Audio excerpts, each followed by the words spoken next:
Olá para vocês, como é que vão todos? Eu sou o Rodney Brocanelli, eu sou do blog Rádio Amantes, se bem que agora é um site, né? Eu mudei o domínio dele, já não tem muito tempo, então agora é radioamantes.com.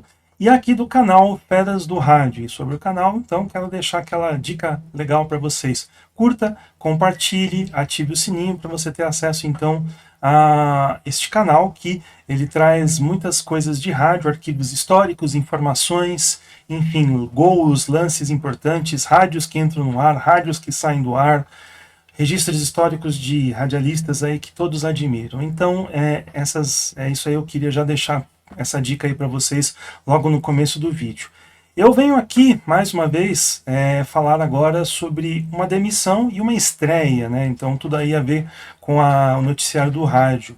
Então, sobre a demissão, eu já vou logo de cara aqui colocar para vocês, né? E a minha fonte vai ser o site F5 da Folha de São Paulo, a coluna Outro Canal, assinada pelo Gabriel Wacker. Então tá aqui. Infelizmente, Band faz cortes no final do ano e demite apresentador Eduardo Castro após 4 anos. Ex-repórter da emissora estava na empresa desde 2020 em uma segunda passagem como âncora.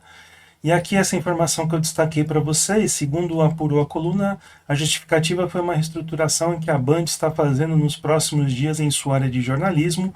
Um produtor também foi desligado. E aqui depois o Wacker coloca que a Band é a terceira emissora que faz demissões no final do ano, a Record demitiu mais de 100 pessoas, o SBT também dispensou um pouco mais de 100 profissionais, enfim, essa época de final de ano ela é sempre complicada na mídia, porque são feitos os ajustes aí para o ano seguinte, né? Vocês devem lembrar, eu já falei aqui em vídeo e também dei uma registradinha no blog, que o Luiz Magno deixou a Rádio Guaíba. Inclusive eu vou deixar o link aí desse vídeo que eu fiz aqui vai aparecer aqui para vocês poderem acessar e saber um pouco mais sobre essa informação. Então, com relação ao Eduardo Castro, né, mais uma vez é um apresentador talentosíssimo, deixa eu até ajustar aqui, né, colocar aqui a foto dele, é um apresentador talentosíssimo, multifunção. Ele estava na Rádio Bandeirantes apresentando o programa Domingo Esportivo Bandeirantes, que ia ao ar das 9 da manhã até o meio-dia. Ele substituiu o Milton Neves, que deixou a emissora também no final do ano passado. Milton Neves, que até agora está sem um veículo de comunicação, mas aí ele é presença constante em vários podcasts e mesacasts aí, procure um mais próximo de você aqui no YouTube.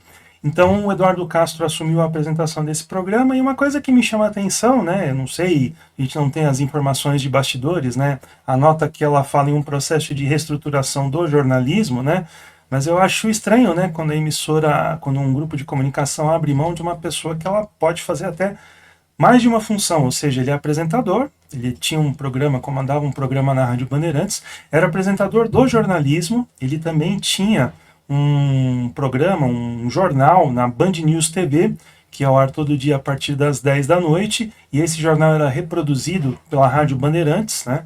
Aquela história de TV no rádio, sobre a qual a gente já escreveu, eu e o Marcos Lauro, nós já escrevemos bastante aqui no Rádio Amantes. Marcos Lauro, para quem não sabe, é o editor contribuinte deste site aqui, volta e meia ele aparece com informações importantes. Além disso, também, o Eduardo Castro já foi comentarista nas transmissões esportivas. Ele agora, no final do Campeonato Brasileiro, ele fez um jogo do São Paulo no Morumbi, se eu não me engano, é São Paulo e Atlético, quem puder confirmar aí pode deixar no sistema de comentários, ou seja, um profissional que pode fazer várias funções. Isso sem falar também, algo que eu acabo de me lembrar, que ele também é narrador. Ele foi narrador na Band TV da Copa Africana de Seleções. Ele é um especialista em África, ele passou muitos anos morando naquele continente, e ele, então, tem autoconhecimento sobre as coisas de lá e também sobre o futebol de lá. Ele foi o narrador aí da última Copa Africana de Seleções, ou seja, ele fazia 4 funções. Deixa eu colocar 4 funções, né? Não vai aparecer aqui, mas ele fazia 4 funções. E então, eu não sei, eu acho estranho a Band abrir mão de uma relação custo-benefício tão boa. O salário pode ser alto?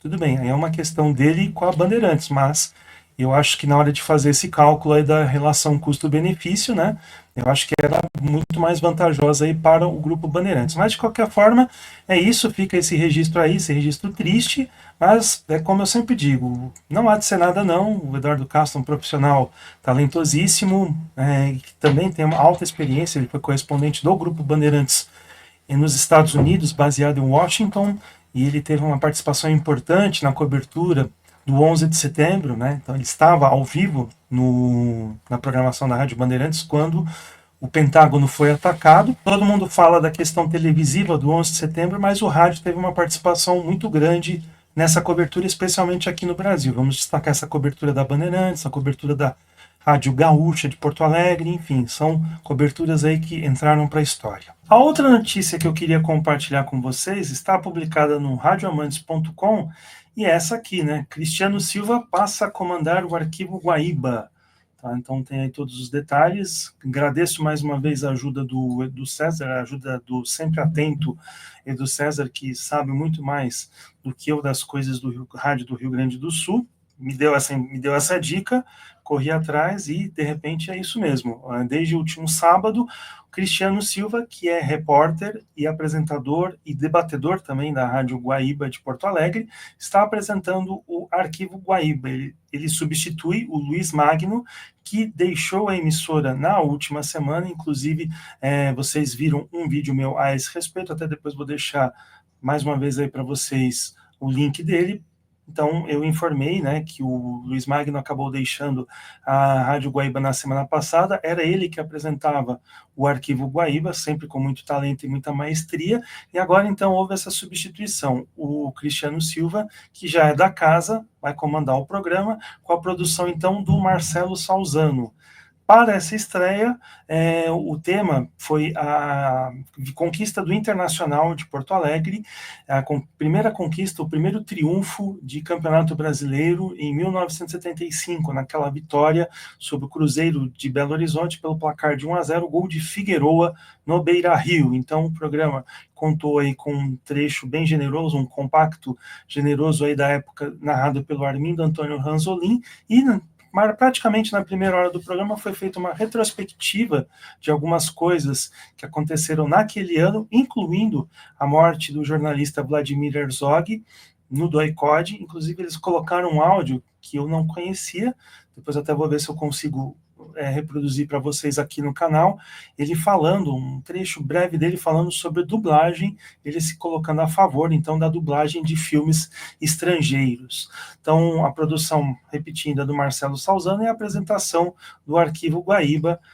Esse programa, que já tem uma boa tradição aí na emissora, está em boas mãos. A única coisa que precisa definir é o horário e a periodicidade. Então, ele é veiculado todo final de semana. O problema é que ele é muito atrapalhado pelas transmissões de futebol, então às vezes tem dias em que o sábado tem 2 jogos, começa às 4 da tarde, vai até 8 da noite, às vezes tem o jogo dos embalos de sábado, que começa às 9h30, 9 horas, enfim, domingo também tem toda essa questão do horário. Eu acho que o Arquivo Guaíba poderia ter um horário fixo na programação e também ele poderia ser divulgado aí nas redes sociais, especialmente no Spotify da emissora, é só procurar lá Rádio Guaíba. Então, essas foram as notícias do rádio, tá? Eu volto aí em edição extraordinária. Para esse final de semana, eu quero então dizer o seguinte, antes só de encerrar, que agora eu me lembrei de uma situação. O vídeo sobre o Mazembe Day foi bem, teve várias visualizações. Claro que eu acabei perdendo 2 seguidores, tá? Mas assim, eu queria que vocês entendessem que não era nada pessoal com o Inter, contra o Internacional, era apenas um registro importante do rádio. Mas eu também quero já dar um spoiler aí para vocês, que nesse final de semana, então eu vou publicar um conteúdo relacionado ao Elimination. Quem aí lembra do Elimination? Então eu vou contar essa história que começou também, não no Rádio Amantes, mas eu vou contar, ela começou a partir de uma nota que eu dei em um outro blog e também acabou viralizando. Mas eu espero que vocês aguardem. Então fica aí essa dica para vocês poderem ficar espertos aí, e também um bom motivo para vocês se inscreverem no canal, compartilharem, enfim, vocês acessarem aí, são muitos vídeos, eu até perdi a conta de quantos vídeos são aqui, que foram publicados desde 2008, tá? Desde 2008 que eu tenho esse canal aqui, o Feras do Rádio. Então é isso, um grande abraço a todos e até a próxima.